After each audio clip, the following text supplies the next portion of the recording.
Hey guys, it's Lee here from Andertons TV. I have a very special lockdown guest today. We're going to speak to Lee Wrathe, who's working for Ibanez Guitars, and he has got with him the only, as far as I'm aware, Steve Vai Ibanez PIA in the whole of Europe at the moment. So let's just phone Lee, see if we can do a bit of FaceTime here. Ring, ring, ring, ring. Hello. Aha! Hello, is that Lee? It is. Welcome to Andertons TV. How are you, my man? I'm very well. I'm just going to put you on the stand over here. Excellent. There we go. Excellent. I'm really good. I'm really good, thank you. Good to see you. Yeah, good to see you too. We were debating whether or not it would be socially distanced appropriate for Lee to drive down and us do an upstairs-downstairs thing. But we thought, no. In the spirit of the current climate, Lee better stay at home and I'll just go solo from this end. So, yeah.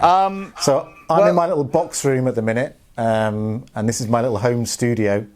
So I've got it looks a bit of a mess in here, to be honest, but I'm sure you can forgive me. It is, the Rona is causing all of this. It's fine. Well, look, to be totally honest with you, Lee is a much, much more adept kind of player, especially for this kind of guitar than I am. But let's talk about, can we hold it up to screen? Yeah. There it is. I'll put some nice B-roll in so you guys can see a nice close-ups of it as I'm talking about it. But it's a stunning guitar. It really, really is. It's I've got to be honest, when I first saw these was basically a couple of pictures that were sent out by Ibanez, and then they got leaked. You guys probably would have seen those. I wasn't too enamoured, to be honest. I thought, I don't know, I'm not really sure.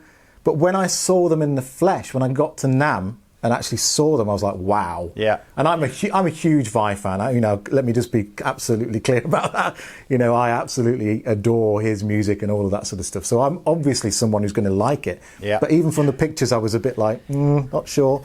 But seeing them in the flesh, they are stunning guitars.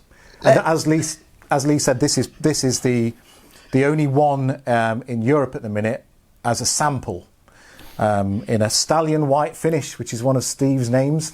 Stallion white. Well, look, stallion white. I remember making a bit of a faux pas in an Ibanez video a year or two back where I suggested that the Jem was born out of the RG shape, the original RG shape. Okay. But it's actually the other way round, right? It absolutely is, yeah. So in 1987, do you remember 87? Well, barely. I don't. So 87 was the NAMM release of the Jem, and because it became, I'm going to say it's a really controversial statement. If you discount the Les Paul, it's probably the biggest selling signature model of all time, the Jem.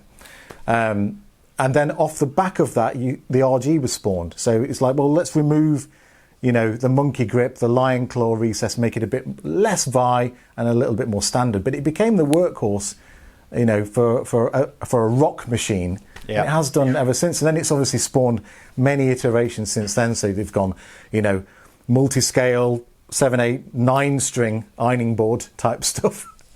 And then so many different finishes. And then Jem has carried on its own path as well, with various different iterations over the years. I remember, it was two things. Well, this all came from the interview that I did with Steve a couple of years ago. That was a great interview, by the way. It was really good. I actually went from, I wouldn't say I wasn't a Steve Vai fan of the player, but I've always admired his technical ability, but I don't think I'd ever really connected with the music. And then I think the getting to meet him and getting to sort of see him in action and understand what a phenomenal composer he is as well, I came away from that with quite a different attitude. But you're absolutely right, because if you look at signature guitars across the ages, with the exception of the Les Paul, which was a ground-up design, most signature guitars are an existing design with a twist, right? Yeah, even down to just a finish. Yeah, but the Jem really was. Okay, in fairness, I suppose the body shape was perhaps from a template that had been, the Super Strat. Yeah, of course, of course. But things like the tremolo system, the cutaway, the monkey grip, the neck, many things were unique to that guitar. And I remember Steve selling to me, even just 2 years ago, 2018, had been a record year for Jem sales. So a guitar that's, nearly 40 years old. Am I doing my maths? 87, 90, no, 97, sorry, 30 years old. Was outselling anything from when it was released. So crazy. But, okay, come on. I think the viewers will be itching to hear this. So why don't we play that clip that you sent me last night of you no problem. doing your thing. So here it is, Lee Wrathe, and we'll talk about the guitar and the rig and everything about it after this little musical interlude. Take it away, Mr. Lee.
Bravo! Thank you, thank you. Is that an original composition, Mr. Lee?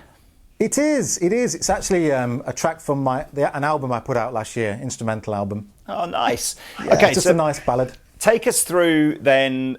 Take us through the guitar, and perhaps we can hear some tones and isolation, and some close-ups, and talk about the net. Everything. Do your bit. Yeah. Okay. So this is the PIA 3761. Don't ask me what the numbers stand for. Have no idea.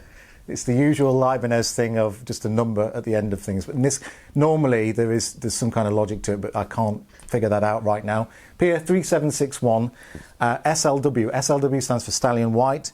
It also comes in Panther Pink, Envy Green. Good name. And yeah, and what else did I say? Yeah, it's Sundew Gold. Now the gold one is absolutely stunning. It looks a bit yellow on the pictures, but when you see it in the flesh, they've all got this kind of sparkle to them in the finish. Not too kind of Liberace, but there's a little bit of sparkle to the finish. So it's an older body, right? And you have a 5-piece walnut and maple neck, rosewood fingerboard, 24 stainless steel frets. The last 4, because this is a signature model, the last 4 are scalloped. So you've got that whole kind of circular vibrato that you can go, flying around on the last 4 frets, like all Vai Signature models. It's got the lion claw recess that we've seen on the Jem for years and years and years. And now we've got this PIA Blossom grip. And this is a design that Steve really agonised over for months and months and months and months, and moved the shapes around for a long, long time. And when he finally got it right, it sort of echoed throughout the entire guitar. So you've got it as the grip. You've also got it on the Tree of Life inlay, which is now called a PIA Blossom inlay. It's gorgeous in the I'll try and do it justice in some B-roll in this room for you so you can actually see it. But it's really nice. And then instead of having the word PIA, as you'd normally see Jem on the end there, it's just got the symbol. And then it's echoed on the back. And this is another, it wouldn't be a Vai guitar if there wasn't some form of innovative idea. So on the back of the guitar, and I'll show Lee first, you've got this awesome magnetic. Wow. I mean, it's just so simple, isn't it? I don't know why it hasn't been done before. It's a really strong magnet, so it's not going to go anywhere. And you can see it's got the laser cut PIA Blossom inlay there, so that just becomes really functional as the thing. All of my guitars, I haven't got a single guitar with a backplate on, because all of my guitars are tremmed, whether it's the AZ or whether it's, you know, a regular guitar with a Floyd on. I'm always having to tinker in there somewhere, and then just undoing the screws every time, and I never put them back on. I think I probably lost them all anyway. Is that super useful? Is that heel joint the same as on an old Jem, or is the heel joint a more contoured one now? Well, that's the thing. The whole body has been recontoured. Right. So Gems are a little bit more sharp-edged, you know, and this whole thing has been contoured to be ultra smooth. It's much more comfortable. Because in my brain, I'm thinking I see a Jem with just a regular metal neck plate on the heel, isn't it? Or is it? No. The whole thing has been. There's an extra contour at the back here. Yeah. I'll get all these in the close-ups, and the body itself has been rounded off, and especially round where the PIA Blossom grip is. That's super round in comparison to a regular Jem. No, I meant on an old. Yeah, so an old Jem. Oh yeah. I thought it just had a metal heel plate. Yeah. Yes, you're right. Oh, so that's a big difference then, isn't it? So yeah, absolutely. And certainly on some of the older RGs, it was just a backplate as well. So what you see on a lot of Ibanez, I guess, right? Well, there you go. That's it, and it just had a bigger cutaway for the upper access. But what you see on Ibanez guitars, you get from the very top, all of the the bits and pieces that they've been working on always end up trickling down. Yeah. So you'll have seen over the last couple of years, the loom inlay side dot inlays are just prevalent across pretty much all Ibanez guitars now, and they used to just be in the AZ and a few RGs. Yeah. But now they're kind of Iron Label stuff, and now they're into everything. So this got the loom inlay, side dot inlay, some practical stuff like that. One of the things that's super cool about it is brand new pickups. Yeah, I think they look amazing. I mean, they're not bare knuckles, are they? But they've got. No. So I think visually they look a bit bare knuckly, don't they? But they're Dimarzios, I guess. Yeah, the Dimarzio Utopia. They remind me. They're very similar to. If I show you one of my guitars over here. Here we go. Look, this has got the dark matter pickups in this. Right. I'm just going to send this guitar into the ether so Lee can see those. You'd have seen those before. Yeah, they're the dark matter ones. They're cool. They're kind of steampunky. Yes. And they're also laser cut. Now these Utopia ones are the same. It's the same idea. They're laser cut, but it's all of the PIA Blossom inlays, and they're all colour matched as well. So this one's obviously got white in the centre and gold. On the pink one, it's pink and blah blah blah. So they look amazing. They really do. On another guitar, they probably look super cool as well. But so the whole aesthetic's been thought about. There's a real design process through everything. It's a low pro edge. So it's a low pro trem, and this has got the ultralight bar on it. It weighs about 3 grams. It's I can't even feel it in my hand. It's so bizarre. It's mad. I've been on loads of the forums like the RG, Jem, and now PIA and Universe forum, which is a fun place. There's lots of experts on there, and opinion is divided as to whether the original sort of metal trem or the ultralight's better. I've got my personal preference because I'd never played one of these. I'd never used one until getting this sample to try it, and I'm a convert to it now. And one of the reasons is you can see this is not particularly tight. But it's not going anywhere. I've left it there. I think we need to. The only way to decide on this is to send the 2 arms to Eric Johnson and get him to definitively decide which one sounds better. Which one sounds better, yeah. Let's hear some tones then in isolation. So can you go through sort of, it's a 5-way blade, I guess, doing... It's a 5-way blade. then, There's one more thing to point out before I do that, which is it's got this high pass filter on the volume. Ooh. So in fact, if I go through that and then I'll pull that up at certain points as well, you can hear it. And the really cool thing about that, on the track that you heard, that was engaged the whole time because it really cuts through in a mix. That's where it really stands out for me in my ears. So pulling it out adds brightness rather than take it away. Yeah, it just seems to cut through, and I couldn't tell you exactly why. To my ears, it just cuts through in a mix. Okay. So anyway, so this is without the high pass filter. We'll just go through neck to bridge. So I've just got a clean tone running here.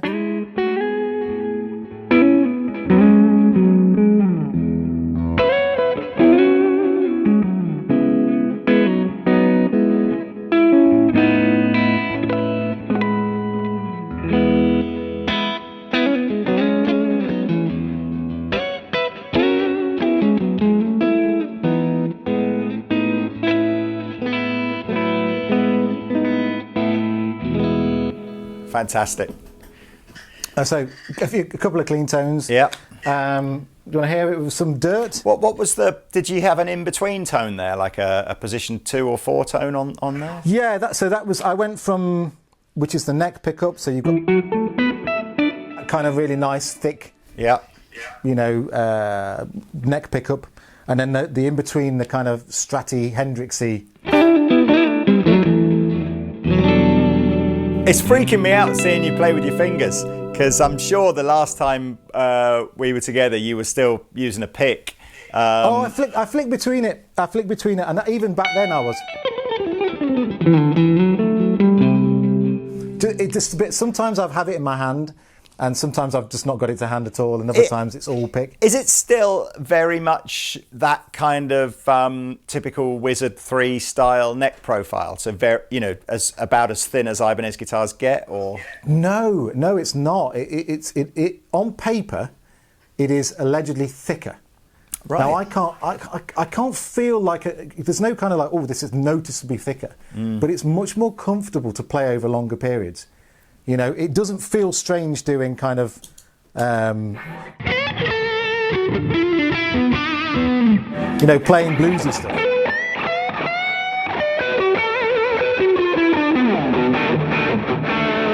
Yes. Ordinarily, it would seem odd to do that. If I played that on my S, which I've got here, that neck. I mean, it's gorgeous. It's super gorgeous, but the neck is so thin. Right. This is a thicker neck. It's not as thick as an AZ, right? But it's thicker than a regular Gem. Okay. But not in a kind of chunky way. I don't know. I can't. You're talking millimetric differences, but they seem to make a difference. So I like it. So even I might be able to play some of my tired old blues licks on it without without feeling out of place. No, that's interesting, isn't it? I think that's. I've never the RG550 on my right here. I do find that quite uncomfortable to play with a traditional thumb round the neck kind of grip. Yeah. So it's nice to know that perhaps I do lean towards guitars like the AZ range where it's got a little bit more chunk behind it. So I'm keen to play. I must have played the PIA at NAMM. Maybe I didn't, but can't remember. So looking forward to playing one when they do come in. I mean, it's not going to be a neck profile that you'd go, I'm home. Yes. Yeah, it's not a Strat, is it?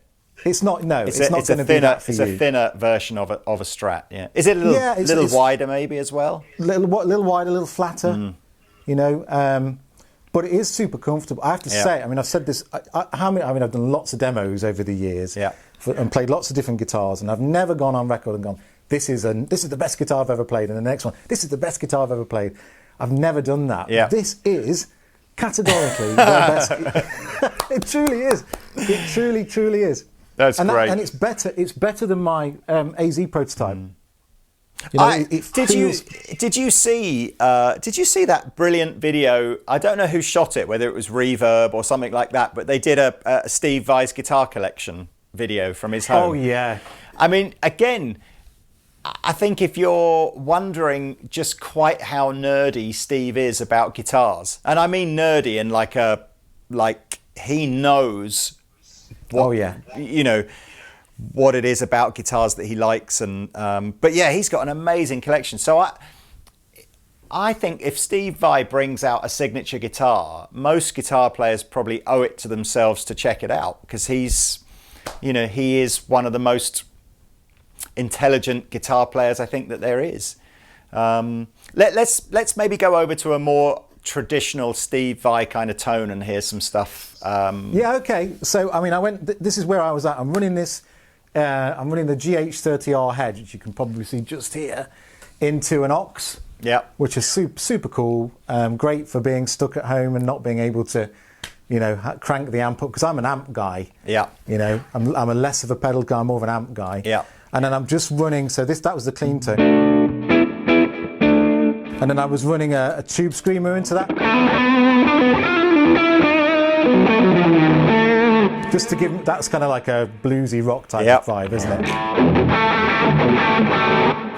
it? So if I wanted to go into kind of proper Vai territory, and I go to channel 2, which is all a gain. And then you've got, more gain than you could ever possibly need.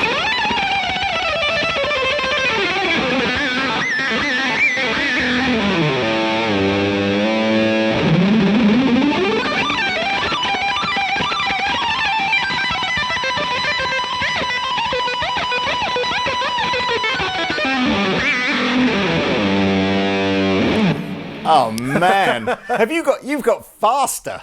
If anything, you have got faster over the last couple of years. That is crazy. Man, that's great.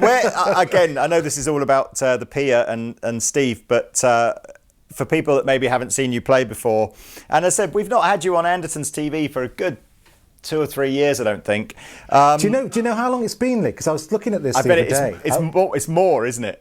Yeah. Well, I went down a bit of a YouTube, rabbit hole. You know how you do. I'd had a few too many sherries one evening. And I was watching a few Andertons videos. I think I watched some Greg Koch videos, who's like, for me, pound for pound, best guitar demonstrator on the planet. Yes. What a guy. Demonstrator, so anyway, I agree. So I'm totally down this kind of YouTube rabbit hole. And then up pops a video from nearly 10 years ago. And it's me with you guys doing the Boss GT100 video. Oh, of course, because you were at Roland, weren't you, before Ibanez? Do you know? That's right. So I did that video, and then I came back and did one with the Roland Strats. Yes. And then it all went a bit funny because we did some gypsy stuff. Do you remember that? Yes.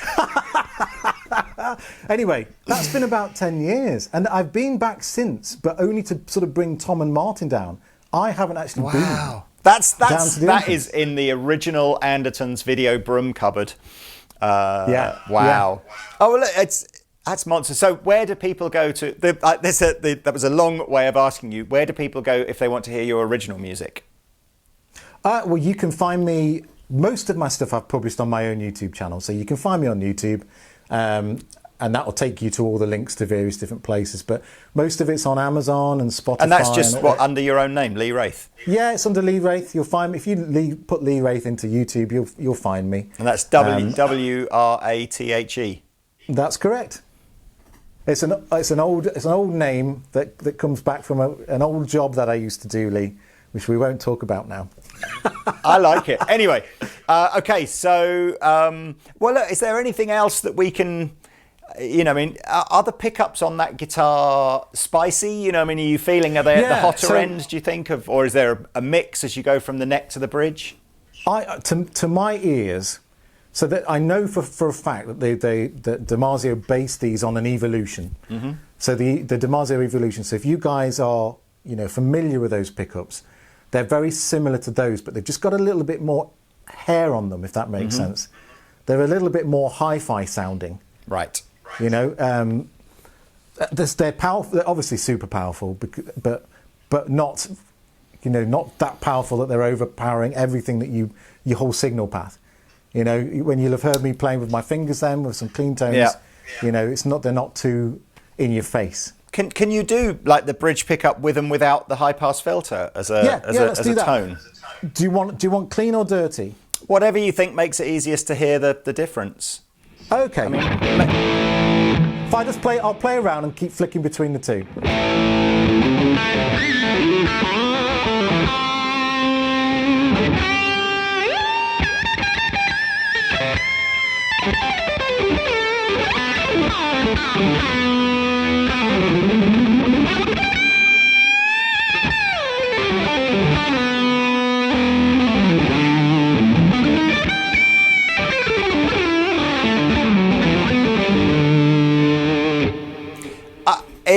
I mean, I'm hearing this on a FaceTime connection, so not apologies, but you guys are probably hearing a bigger difference because you're hearing the proper audio that Lee's recorded.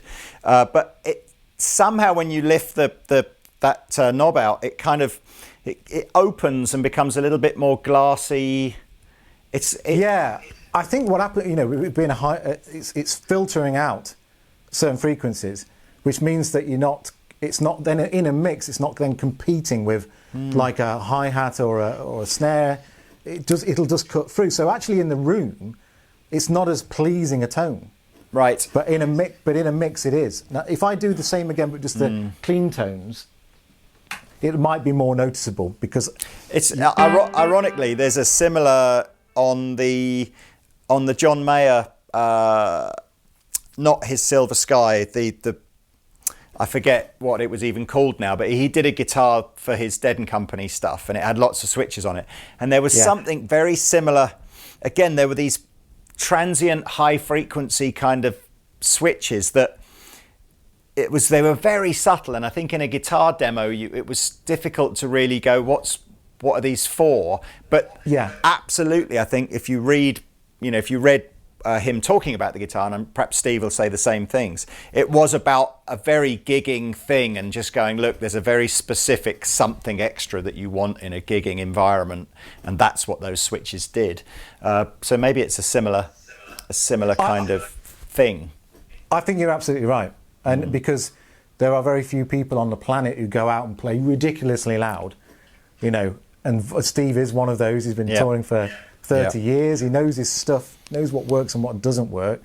And I think, this actual guitar will go through some changes and some iterations as he gets a chance to go out and tour it, just as the Jem did. Yeah. The little difference is that he's realised with the Jem is that the volume pot was just a little bit too close. So this is just like a hair, difference in terms of position.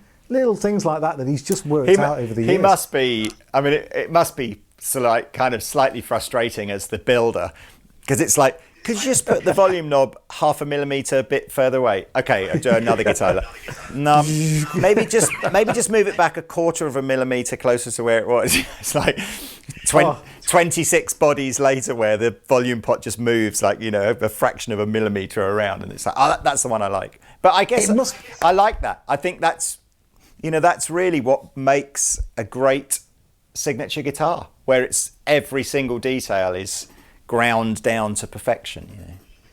Yeah, it must be. Do you know what? I've thought about this with pickups as well. Can you imagine how much of a nightmare? Let's say we designed a pickup, and and me and you were going, well, okay, I think it just needs one less wire. Yeah. I'll just take it to pieces again, send it back in the post, put one more winder, send it back. That's the somebody, I probably shouldn't say names now about who, but I'll tell you who the artist was. But there's a great story I heard about Van Halen wanting one of his pickups wound. And he got the original one. Can you make it hotter? Next one. No, it needs to be basic. No, next one. 50 iterations later, the pickup designer was like, I just don't know what else to do. So he gave him the original one back, and he went, that's the one. Perfect. Don't change anything. And it's like, typical, isn't it? What do you do? What do you do? Do you know what it's like? It's like when you're recording and you play a solo and you go, I'm not so sure. And you might do like 6 takes, and then it's always the first one that's the best. Well, anyway. There we go. I had heard that PIA should start shipping this summer. So I know Andertons has already taken some customer orders from some Steve Vai fans. But as far as you're aware, is it going to be one of those guitars where they're probably going to be in pretty short supply for the next 6 months or so? Honestly, probably. I think things like the Stallion White, which is the standard one, it's a bit like the Jem 7V, the white version. That's going to be more prevalent. Yeah. But things like the Sundew Gold and the other limited run anyway, those colours, they're going to be much rarer. So if you can get one, what was the pink name again? Panther Pink. Panther Pink. That's great. All right. Well, look. I'll put links below to the Ibanez PIA. I'll put links to Lee's website, and I guess we'll put links to that Laney amplifier that Lee's using, and also the new Synergy amps that Steve is using, because I think it's all sounding very, very cool. The guitar's going to be about $3,000. That's English pounds. If you're outside Europe, check with your local Ibanez dealer on what the guitars are going to cost. Well, Lee, thank you very much. It's a shame you couldn't come down, but as soon as the lockdown is over, let's just pick some Ibanez guitars to play with. AZ, sound very American. Yeah. AZ. So what I'll do is I know we're talking about the PIA here, but it's all Ibanez, isn't it? Yeah. I'll bring down this, which is the original prototype of the AZ. AZ. And this AZ. Yeah, AZ. But there's a lot of guys and girls over the other side of the pond that will tell me off when I say AZ. So I've just stuck with AZ for the time being. Anyway, you'll be able to see how dark this has gone because it's aged over time, particularly the neck. Is that and I can tell is that man sweat? Have you been playing that? Do you know what? I don't have sweaty hands. I really don't. You know, because of years of playing, there's like no feeling here. I put my hand into a blender, I don't even feel it. It's crazy. But I could bring those down. We can have a jam. All right. Well, I look forward to that. I think we've done well here. I mean, it's a shame I didn't get to put my paws on the guitar itself. But let's be honest, nobody wants to hear me doing. Yes, we do. So come on, Lee, play us out with a little bit of Noodle, and we'll fade to black. And thank you guys for watching. And perhaps now we've got this new split screen transatlantic tech going, perhaps we'll have some more split screen interviews with people in the future. But there we are, Lee, it's lovely to see you. You too. Stay safe and sane, and please take us away on the Ibanez PIA. I should probably play this for you, shouldn't I?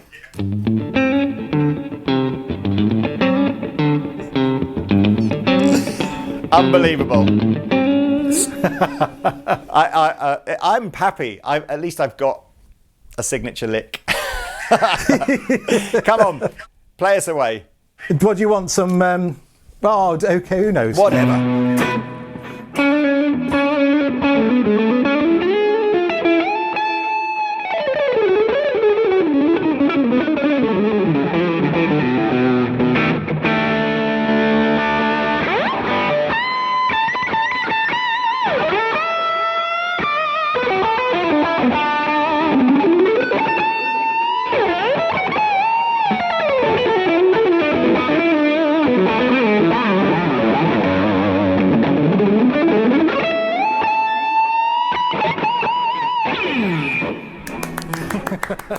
I'll do it. And that's a wrap. Cool, man.